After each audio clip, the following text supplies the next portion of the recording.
Bonsoir tout le monde. Je m'appelle Ryan Moses. Je suis chrétien et je suis étudiant en ingénierie.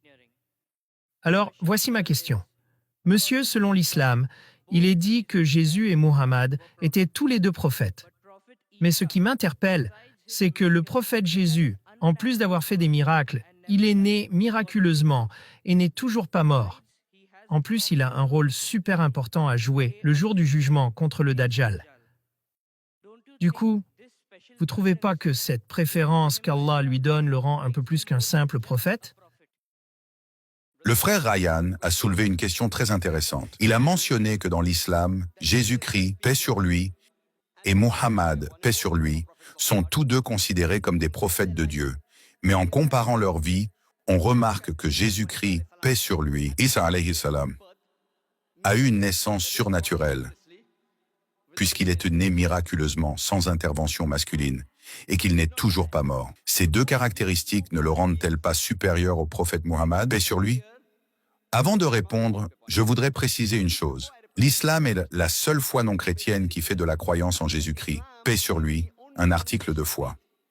Nous croyons qu'il était l'un des plus puissants messagers d'Allah, subhanahu wa ta'ala. Nous croyons qu'il était le Messie, traduit par Christ. Nous croyons qu'il est né miraculeusement sans intervention masculine, et qu'il a ressuscité des morts par la permission de Dieu, et qu'il a guéri les aveugles de naissance et les lépreux, toujours avec la permission de Dieu. Musulmans et chrétiens, nous partageons ainsi une base commune.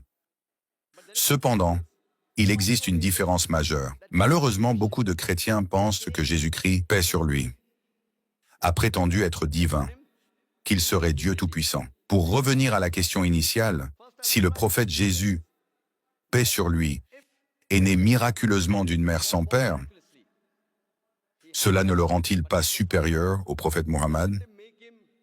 Dire cela ne veut pas dire qu'il est Dieu.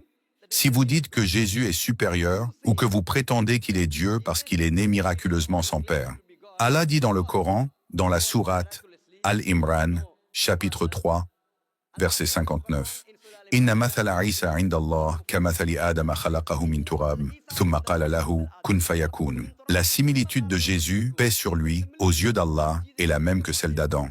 Paix sur lui. Il a été créé de poussière, et Allah a dit « Sois » et il fut. Donc si vous dites que Jésus est Dieu parce qu'il n'a pas de père, alors dans ce contexte selon le Coran, et même selon la Bible, Adam, paix sur lui, n'avait ni père ni mère. Cela ferait de lui un Dieu encore plus grand? Nulle part dans la Bible ni dans le Coran, Allah ne dit qu'une personne devient Dieu tout-puissant parce qu'elle n'a pas de père. Allah est le plus grand créateur et il voulait montrer sa puissance. Normalement, un être humain naît d'un père et d'une mère. Adam, lui, est né sans père ni mère. Comme Ève, Hawa en arabe, qu'Allah soit satisfait d'elle. Le dernier exemple qu'Allah a voulu montrer était une personne née sans père, réalisée avec la naissance de Jésus-Christ, paix sur lui. Pour répondre à votre deuxième question, nous, musulmans, croyons, et même la Bible le dit, que Jésus-Christ, paix sur lui, n'est pas mort. Allah dit dans le Coran, dans la sourate An-Nisa, chapitre 4, versets 157 et 158, qu'il n'a pas été tué, ni crucifié, mais qu'Allah l'a élevé vers lui. Donc la question est, si Jésus n'est pas mort et qu'il est vivant, est-ce que ça ne fait pas de lui un plus grand prophète que le prophète Mohammed, paix sur lui? La réponse, mon frère, c'est que Isa, alayhi salam, Jésus-Christ, paix sur lui, est le seul messager d'Allah, subhanahu wa ta'ala, dont les adeptes ont mal compris qu'il avait prétendu à la divinité. Il n'y a aucun autre prophète d'Allah, de Dieu Tout-Puissant, dont les fidèles ont pensé qu'il se disait divin. Et justement, comme il est le seul prophète dont les gens ont cru qu'il se disait Dieu, Allah, subhanahu wa ta'ala, l'a élevé vivant pour qu'à son retour, il puisse témoigner devant eux qu'il n'a jamais prétendu être Dieu. C'est ce qu'Allah dit dans le Coran, dans la sourate Al-Maïda, chapitre 5, verset 117. À son retour, il dira à Allah, subhanahu wa ta'ala, « Sois mon témoin. Je ne leur ai jamais dit de m'adorer, mais je leur ai dit, adorez Allah, qui est mon Seigneur et votre Seigneur. » La même chose est mentionnée dans l'évangile de Matthieu. Lors de son retour, quand les gens diront, « Ô Maître, n'avons-nous pas fait des prodiges et des miracles en ton nom ?»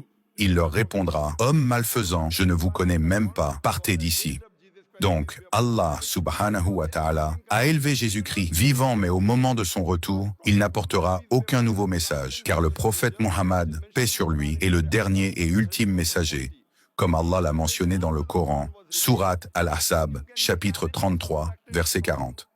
Après lui et après la révélation du Coran, rien de nouveau ne peut être ajouté ou retiré de la religion de l'islam.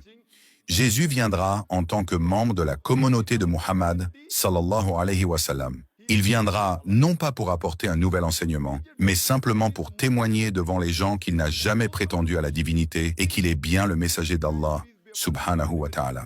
La principale différence entre les musulmans et les chrétiens, c'est que la plupart des chrétiens pensent que Jésus-Christ a prétendu être divin. Mais si vous lisez la Bible, il n'y a pas une seule déclaration sans équivoque où Jésus-Christ, paix sur lui, dit lui-même « Je suis Dieu » ou « Adorez-moi ». Si un chrétien peut me montrer un seul verset dans la Bible, une seule déclaration sans ambiguïté où Jésus-Christ, paix sur lui, dit clairement « Je suis Dieu » ou « Adorez-moi », alors je suis prêt à accepter le christianisme dès maintenant.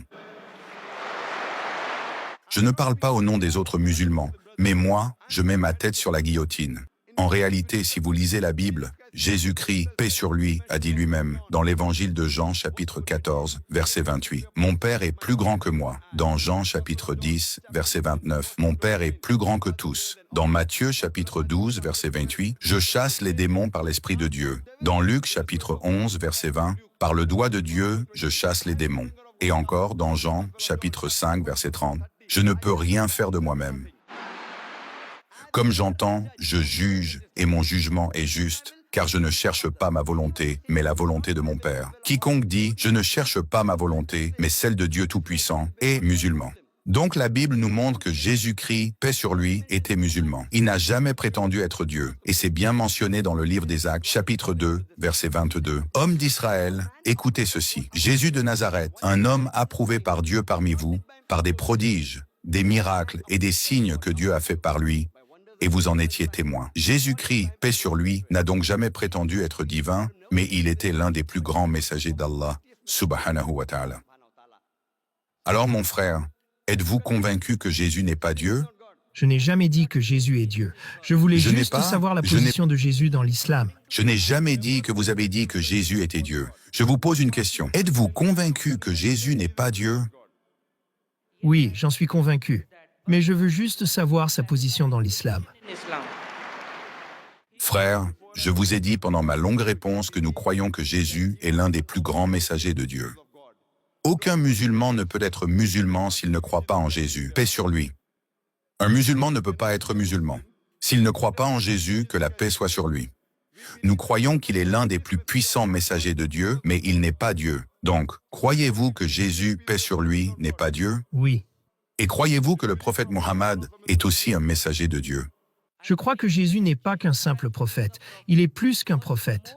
Mais ça ne fait pas de lui Dieu. Sa position exacte reste floue dans le christianisme. Il est plus qu'un prophète, mais pas Dieu. Donc, quelle est sa position exacte en islam? C'est un prophète, c'est un grand messager de Dieu. Mais il ne mérite pas l'appellation d'un simple prophète parce qu'il a eu une naissance surnaturelle, une mort surnaturelle, et il est impliqué dans le jour du jugement. Frère. Donc, il devrait être... Frère, vous avez écouté ma réponse? Si vous dites qu'il est plus qu'un prophète parce qu'il est né de façon surnaturelle sans père, alors Adam, paix sur lui, doit être plus grand que Jésus, paix sur lui. Mais Adam est mort naturellement. Oui, mais il n'y a jamais eu de malentendu parmi les gens à propos d'Adam, paix sur lui. Personne n'a prétendu qu'il était divin. Tandis qu'il y a ce malentendu parmi les chrétiens qui pensent que Jésus est Dieu. C'est pour ça qu'Allah l'a gardé en vie. Oh, ok. Et Jésus, paix sur lui, a dit, et c'est mentionné dans l'évangile de Jean, chapitre 16, versets 12 à 14. « J'ai encore beaucoup de choses à vous dire, mais vous ne pouvez pas les porter maintenant. Quand l'Esprit de vérité viendra, il vous guidera dans toute la vérité. Il ne parlera pas de lui-même, mais tout ce qu'il entendra, il le dira. Il me glorifiera. » Cette prophétie ne concerne personne d'autre que le prophète Muhammad, paix sur lui. Donc, si vous êtes un bon chrétien, si vous croyez en Jésus et si vous croyez en ses enseignements, vous devez croire qu'il y a quelqu'un d'autre qui viendra pour vous guider. Et c'est le prophète Muhammad, paix sur lui. C'est pour cela que je dis que si vous êtes un vrai croyant en Jésus, paix sur lui, vous devez croire en Muhammad, paix sur lui. Sinon, vous n'êtes pas un vrai croyant. Donc, croyez-vous en Jésus? Oui. Croyez-vous en l'évangile de Jean, chapitre 16, versets 12 à 14? Oui, j'y crois. Le verset prophétise l'arrivée du prophète Mohammed. Donc, croyez-vous en Mohammed, paix sur lui? Je ne peux pas vraiment commenter pour l'instant. Je vous invite à faire plus de recherches. D'accord, je le ferai. Regardez aussi ma vidéo, les similitudes entre l'islam et le christianisme.